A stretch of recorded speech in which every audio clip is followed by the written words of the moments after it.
welcome back to my channel. It's Audrey, and if you're new, don't forget to subscribe. And you're probably watching this because you're wondering how to make a resume. So basically, you need a resume to submit to agents, to submit to jobs. Two major things you're gonna need to get started. Headshot. What happened? I kicked the thing. Oh. Two major things you're gonna need to get started in acting. Resume, headshot. That's not my best headshot. I like this one. I'll show you those in a minute though. So, I'll do a video on headshots, but for this video, we're doing resumes. So, basically you're gonna need a resume and it has to be perfect, because if there's one thing off, they literally won't ask you to audition. That's just the industry. It doesn't really make sense. Because like if your headshot's not a certain way, they won't even ask you to audition. It's really weird and confusing. Agents won't even ask you to like come in and audition for their agency. So this is very important to have a good resume. So basically, a lot of you asked me to do this video because it's really confusing, and I had my resume wrong for a really long time. My mom used to print it on pink paper with swirly fonts. Don't do that. Please don't do that. Like, they will not like that. It's not cute. They just want simple, so I can just see what's on the resume. So basically, you're gonna want to have, do you know what font we use?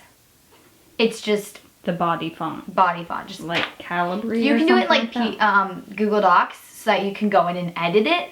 You want to make sure to do it in something that you can edit it in, like, because when you book a new job, you just want to be able to like change stuff, whatever. If you get an agency, all sorts of different things. So that's a very important thing. Make sure you do it in something like Google Docs or Word documents. I'm not really sure, whatever. Use a very plain font. You don't want it to be anything distracting. So the first thing, I have an example right here. I'll have a little thing put in so that you guys can be watching while I'm going through it.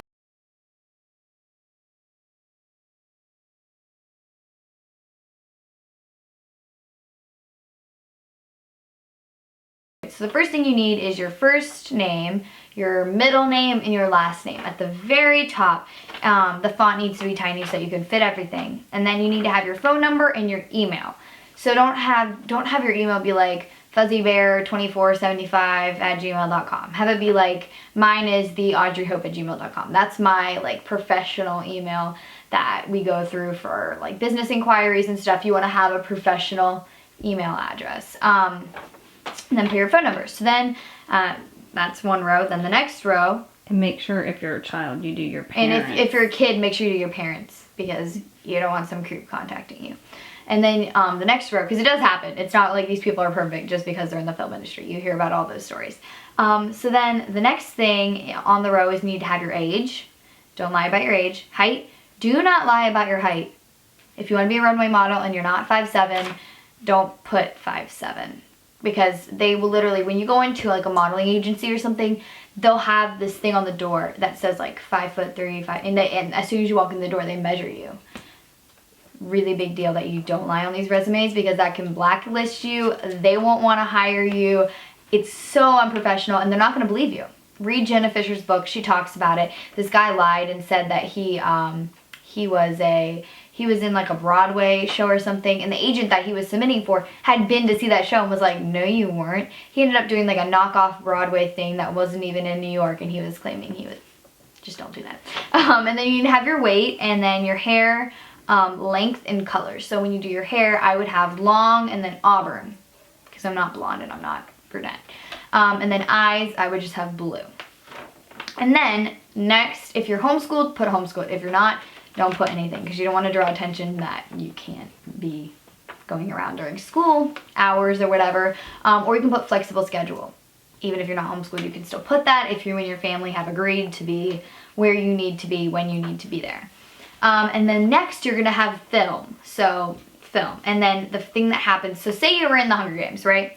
You would have, the first thing you'd have is Hunger Games. And then you would have Katniss Everdeen. And then you would have the director, his name was Francis Lawrence or something like that. And then you'd have the director's name, or you'd have, what's the thing? Paramount Pictures, I think, because I think that's who directed Hunger Games.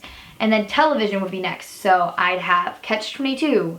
Then I'd have Candace Carter. And then I'd have TBE Studios, Amazon Prime. that sort of thing. And then for theater, so any play you're in. So let's say I played Peter Pan in Peter Pan. And so I'd have Peter Pan as the play, and then I'd say Peter Pan. And then I'd have Missoula Children's Theater, because that's who I did it with. So if you did it with your school, put your school name. That is very important. It's good to have as much as you can on there. Commercials, that's after theater. So if you, my sister did a Lego commercial. So you'd put Lego commercial, and then you'd put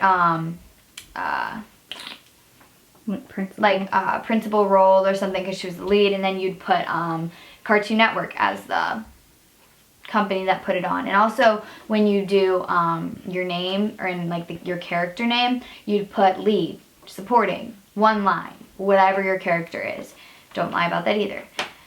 And then training, you would have, if you go to acting class, have that on there. If you go to, if you're in a film class, put that in there.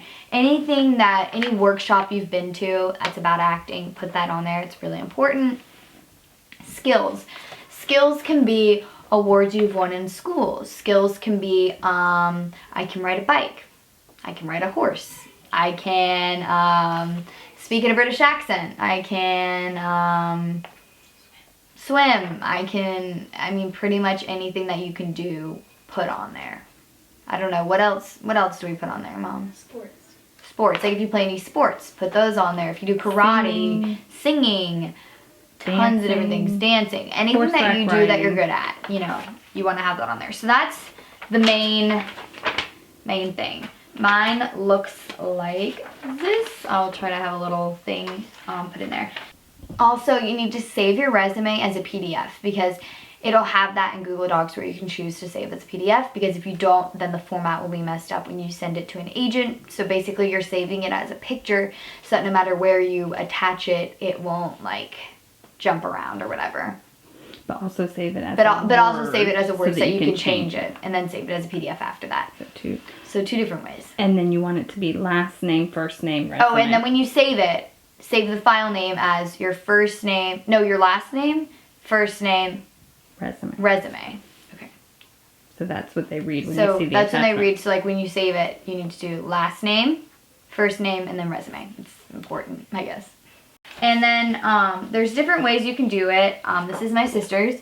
You can print off your headshot and have the name and at the bottom, and then you staple your headshot, your resume to the back of it like this, and then two staples. Very important. Two staples. Yes, you have to have two staples, and they have to be like this. They can't be sideways. I'm serious. It's that picky. And then this one, it's printed on the back. So that's just two different ways you can do it. These are my 3 different headshots. This would be my theatrical. This is my other theatrical headshot. And then this is my commercial, which is smiling. I don't like that one. I don't look very good in it. But yes. So everyone asked me to make that video because it's confusing, and I was doing my resume wrong for a long time, and it's very, very, very important that you have a good resume. So I thought I'd make that video so that I could just clear that up for you guys. If you guys have any questions, you can leave it in the comments. Be sure to check out my social medias so that you can leave me questions or join my lives or whatever, and I'll be posting the giveaway winners on Sunday. I'll put the link in the bio for how to submit, because you guys have a short little amount of time to do it. But yeah, I hope you guys enjoyed this video.